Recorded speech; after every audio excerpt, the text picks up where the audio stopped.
একটা মাছ আপনারা আমার হচ্ছে এটা ফেভারিট একটু আগে দেখছেন কাঁকড়া। পুরো এক কি কাকড়া? রিয়ামণি কাকড়া বললো? রিয়ামণি কাঁকড়া খাইতেছে আর আমি কাঁকড়া না আমি মাছ খাইতেছি। ও কাঁকড়া খাইছে এখন ভালো হয়ে যা, এখনো সময় আছে। হ্যাঁ, হিরো আলম দাদু খুব দারুণ কথা বলছো যে হিরামণি কাকড়া খাইতে আসছে আর তুমি মাছ খাইতে আসছো। আর করতেছে না। কাঁকড়া মানুষ খায় নাকি? হেৎ। একটু খাও। ভাই কাকড়া খাওয়া কি জানো ভাই? সাপ ব্যাং কুচ্ছে খাওয়া সেম, কাকড়া খাওয়া সেম। তুমি যদি কাকড়াই খাইতে পারো তাহলে হাফ ব্যাং কুচ্ছে ও খাইতে পারবা। রিয়ামণি কাকড়া খাইতেছে, কি সুন্দর। টাকা থাকলে তো আসলে সবকিছুই খাওয়া যায়। কাকড়া খাচ্ছে, তুমিও খাওয়াচ্ছ, তুমিও তারে খাইছো।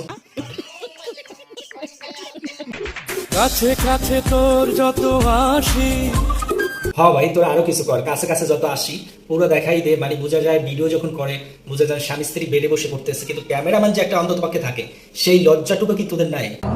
একটু খুলে বলুন।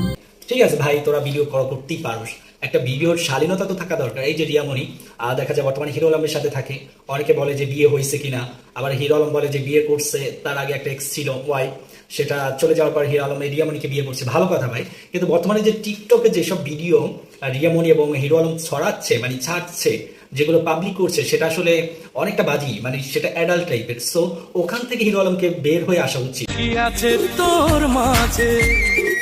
ছি ছি ছি ছি।